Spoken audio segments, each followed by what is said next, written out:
I was wondering why your message is so hard for people to recognize, why it doesn't come more naturally to them. Well, the younger you are, the more naturally it comes, because you remember it. Mm-hmm. You remember that you're worthy. You remember you're good. You remember things are supposed to go well for you. You remember in children, right?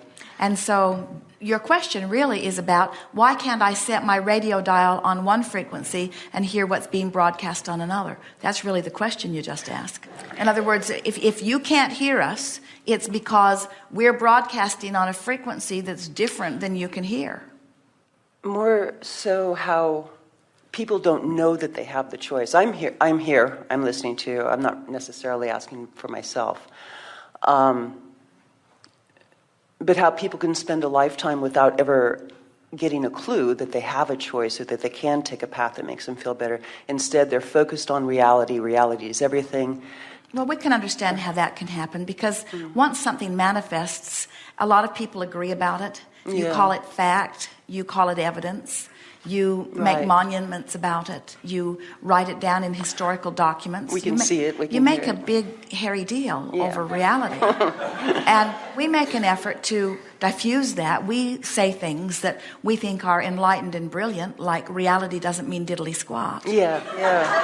Because it's just the manifestation of energy that's been in motion. Most people offer most of their vibration in response to the manifestation that they are observing. Mm-hmm. So once something becomes fact, then people have a feeling that they should talk about it, that if it's fact, then we should write it down and we should discuss it and we should objectively make it part of our vocabulary. And we say, the thing about that we are wanting to help you to understand so that you will deliberately divert yourself from that is that this is a universe that's based on inclusion. So there's no exclusion. When you see something you want and you say yes to it, you include it in your vibration. But when you see something and you say no to it, you include it in your vibration. Mm-hmm. So there's no such thing as no. And if people understood that, then they would be more particular about the things that they give their attention to.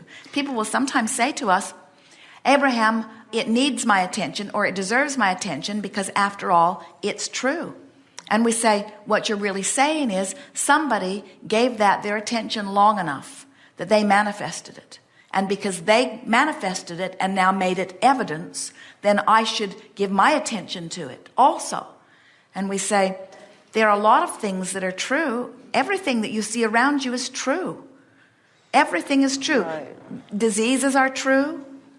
Poverty is true. Starvation is true. And all the positive aspects Thriving are true. is true. Right. And so don't look at it just because it's true. Be much more particular than that. I guess what I'm saying, it would have been a nice little bonus if human beings were born with more of a potential. Guidance? With more of a potential to know that they had the guidance. Because a lot of people don't. And it doesn't seem to come to them naturally. Well, what would you like? Your teeth to fall out? What guidance could be more significant than the elation that you feel when you're moving toward what you want and the sadness that you feel when you are moving away from it? In other words, it seems like the perfect plan. What's happened is people have become accustomed to the discomfort of varying degrees of negative emotion. And so it's a disregard for feeling good. So what it really is, the answer to your question is, somehow many people have come to the place where they've become convinced that it matters more that they satisfy someone outside of them than that they satisfy what's coming forth from inside them. So, for example, someone might do something that they really don't want to do because it's expected of them, because they don't want to disappoint someone else. Mm-hmm. And we say, that's setting your own guidance aside. One of the things we're encouraging Jerry and Esther to write a book that says, I don't give a rip what you think. Good one. Because the sooner people around you understand that you've decided to begin using your own guidance system, then the sooner they will stop the antics that they do to try to control your behavior or get you to do something other than what's best for you. Don't you just love the Magellan story, where Magellan calculates the route and calculates the distance and difference between where you are and where you want to be, and then says, please proceed to the highlighted route, and throws a fit when you deviate from it. When possible, make a legal U-turn. When possible, make a legal U-turn. In other words, she just kicks up a terrible squawk when you divert from the highlighted route, you see.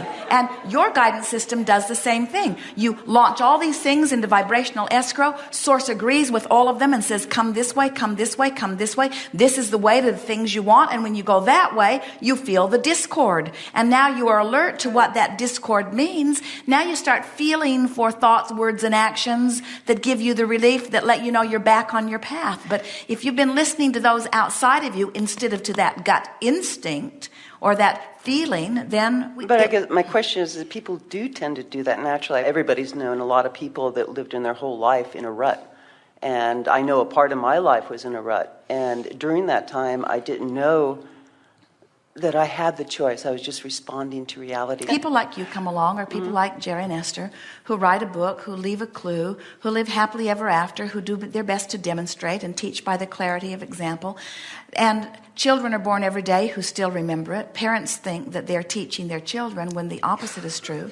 The children come forth all fresh and bright, wanting to remind the others. And the dilution ratio is really wonderful because the old ornery ones are croaking while the new good-feeling ones are coming in, you see. And also, you know that idea of the pendulum swinging? What that's about is that the contrast that you're living causes you, sometimes when you really know what you don't want, to launch a rocket of desire about what you do want. And so very often your civilization will be in the place where, as a mass consciousness, you are summoning a whole lot of energy. That's what's going on right now. We have never seen energy moving as swiftly as it is with the human population on this planet today. You are mixing it up with one another, and you are sending off rockets of desire, and you are summoning the energy in greater proportion and faster speed than we've ever seen any time.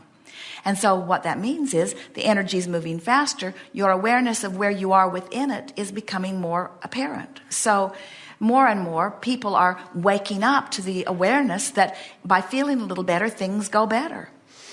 10 years ago, people were not nearly ready for this message. Jerry and Esther can remember the small groups that were gathering and even the reluctance of those small groups. And now they are hearing and reading Abraham's message everywhere. Teachers all over the planet are ringing with the truth of it and expressing it in their way and in their way and in their way. People are rediscovering the power. The joy level of your planet is increasing exponentially, you see. And you knew when you were born into this exaggerated contrast that this would be the time of awakening, a time when more people would get themselves crossways of the energy, which would stimulate even stronger desire to feel better.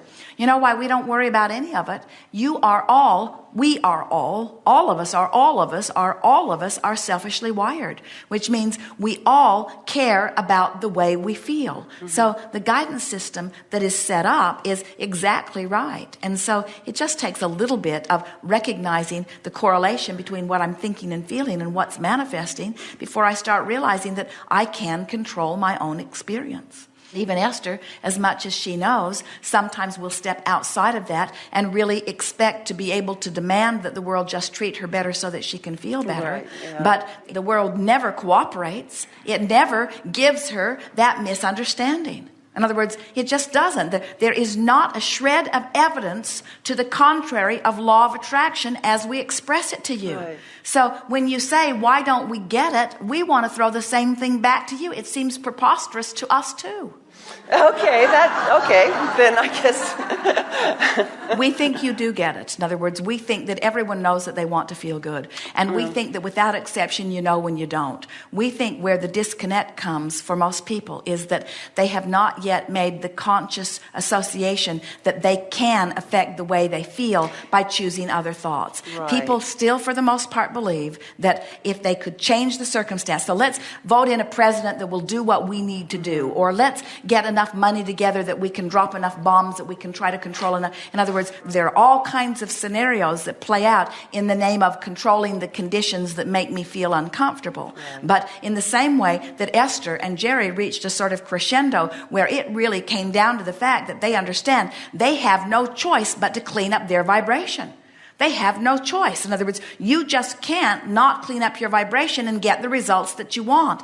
And as a mass population, you're on the brink of discovering that too. You just cannot push hard against so many things that you do not want without exponentially exaggerating those things that you do not want. In other words, you cannot push hard enough against the terrorists to make them go away. The harder you push, the more of them crop up. In other words, they're coming up everywhere in response to your war on terror. And usually governmental agencies do not change their direction until something falls of its economic weight. And then they rethink it. And so this, like everything, will fall of its economic weight, and then off you'll go again in another direction. But in all of it, all is well. Don't need them to figure it out. You just figure it out and let your world be wonderful. Okay. Yeah. Thank you very much.